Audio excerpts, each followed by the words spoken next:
Сайн байцгаана уу? Би Монгол улсын ачаа амар сайхан байна. Тэгээ одоо хэдүүлээ энэ лавшаа брендийн рекламыг үзцгээе.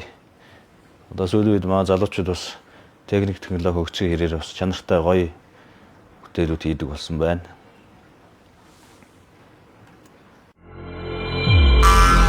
Эцэг тэнгэрийн сүр хүчийг хангард энэ дэвлэлээр аргахад эсгэх салхиар ирлэгдэх тэсгэн жаварч мохон их газрын цог жовтлонг арслангийн хүрхрэнээр түрхэд ил улаан галан илчээ түгэн бадмолно. За одоо рекламыг үзээд бас бүх хүнийхээ хувьд надад үнэхээр их бахархмаар санагдлаа.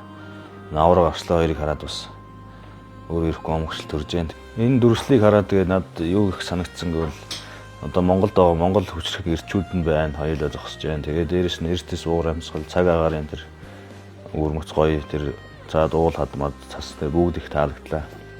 Энэ бүгдийг нэг дор багтааж хэсэгхэн хугацааны дотор ингэж дүрсэлж чадсан нь үнэхээр их талархаж байна. Гоё санагдлаа. Тархаа авраг гэдэг цол бол Монгол бүхийн дээд цол. Тэгээд энэ дээд цолд хүрнэ гэдэг бол өнөөдөр бүх ямар төвшөнд төвшсөн байгаа нэлээ. Тэгээд сүүлийн 10 жил Батцуур авраг дандаа л ер нь дээгүүр байгаа шүү дээ. Тэгээд энэ их амжилтыг гаргахын тулд бас олон жилийн их хөдөлмөр хичээл зүтгэл байдаг. Ер нь бүхийн барилдаан дээр ам аавна гэж маш чухал асуудал байдаг. Тэгээд тэр ухааныг бас дархаа авархан харуулдаг л да өнгөрсөн жилийн наадмаар хүртэл. Ирэх жилийн наадмуудын амыг одоо хэнийг авах уу, яаж авах уу, хин хоёрын хооронд нь барилдуулах уу гэдгээ аварга дархаа авархан өөрөө мэдж байгаа л да. Батмагна арслан бол одоо шинэ мянганы төлөөл 2000-ны залуу одоо бүхийн өнгөнд гарч ирээд тодроод гоё сайхан барилдаж байна. Яг одоо хүнд барилдаа боловсныг золгосон барилдаа баг хийгээгүй те. Энэчний чи надад орч ирэн золгоогүй шүү. Ер нь сүүлийн хэдэн жилийн Батмагнагийн барилдаан шиг тэгж золгохгүйгээр шийдэгдсэн улсын наадмын өндөр даваан дээр тийм барилдаанууд ер нь сүүлийн хэдэн жил гарч байгаагүй л дээ. Дандаа золгоон дээр давхар шуудаг, дандаа дэх үед бол барьц сонгоон дээр шийдэгддэг байсан. Сүүлийн үед бол бас бүхийн барилдааныг бас одоо энэ сайхан залуучууд арай өөр төвшөнд гаргаж ирж байна л да. Ямар сандал золгохгүйгээр улсын наадамд хөрвүүлж болж штт. Золгооны барилдаа хийхгүйгээр хурдан шуурхай гоё барилдаа үзүүлж Орхон баяр Батмагна сайхан залуучууд тийм үндэсний бүхийн барилдааныг бас шинэлэг төвшөнд гоё харуулж байгаа. Тэгээ арслан дүүдээ цааш нь бас Батцуур аврах дархаа оруулахыг ерөөё.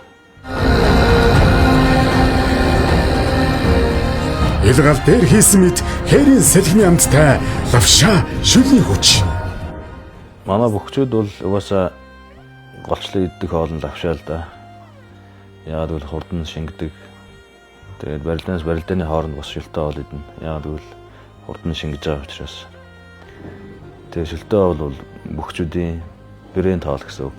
Одоо тийм Монгол бүхийн уламжлал, Монгол бүхийг бас энэ Монгол үндэсний хоолтой нь бас холбож ингэж бөхчүүдийг бас оролцуулж байгаад нь их баярлалдаг. Саяны рекламыг харж байхад тэр ил гал дээр хийж байгаа тэр лавшаа, тэр уур муур гарч байгаа тэр галан юм уу үнэхээр гоё харагдлаа. Тэгээд өөрөө ирэхгүй хөдөө гарч гоё хээрийн лавшаа, хээрийн гоё хоолцоо идмээр санагддаг харагдлаа саяны дүрслэл бол.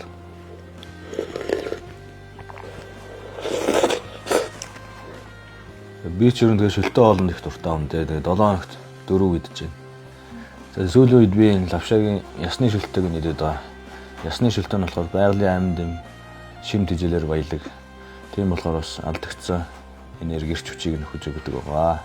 10 минутын дотор болцдог. Тэгээд эхнэр мэдлэлтэй үед гэртээ ганцаараа үедээ бол бур хэлгээл идчихдэг байгаа. Үндэсний брэнд лавшаа 7 өнөخت 4 удаа шөлтөө хоол ид.